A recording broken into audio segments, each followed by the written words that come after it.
Bonjour à tous et bienvenue dans notre podcast Épargnez-vous, le rendez-vous pour mieux comprendre les solutions d'épargne que votre entreprise peut vous offrir. Aujourd'hui, on parle des obligations. Qu'est-ce qu'une obligation ? Une obligation est un placement qui correspond à un prêt. En l'achetant, vous prêtez de l'argent à un État ou une entreprise et en échange, l'émetteur, c'est-à-dire l'entreprise ou l'État, vous paye des intérêts réguliers et au bout d'une période déterminée, appelée maturité, il vous rend votre argent.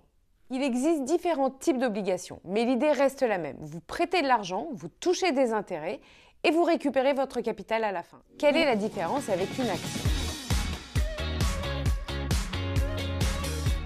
Avec une action, vous devenez propriétaire d'une partie de l'entreprise. Vos gains dépendent de ses bénéfices et de la valeur de l'action. Tandis qu'avec une obligation, vous êtes créancier. Vous avez droit aux intérêts et au remboursement du capital, peu importe le profit de l'entreprise.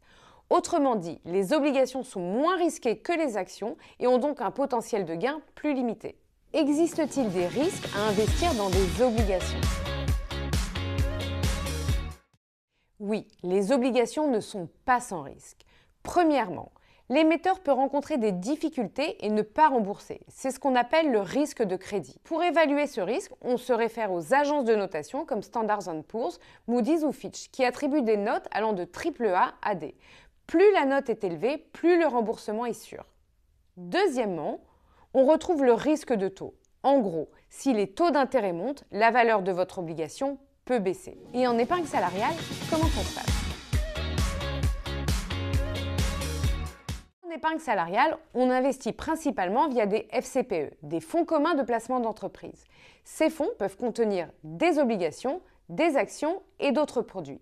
Vous n'achetez pas directement l'obligation, mais vous détenez des parts du fonds. Quels sont les bons réflexes avant d'investir ?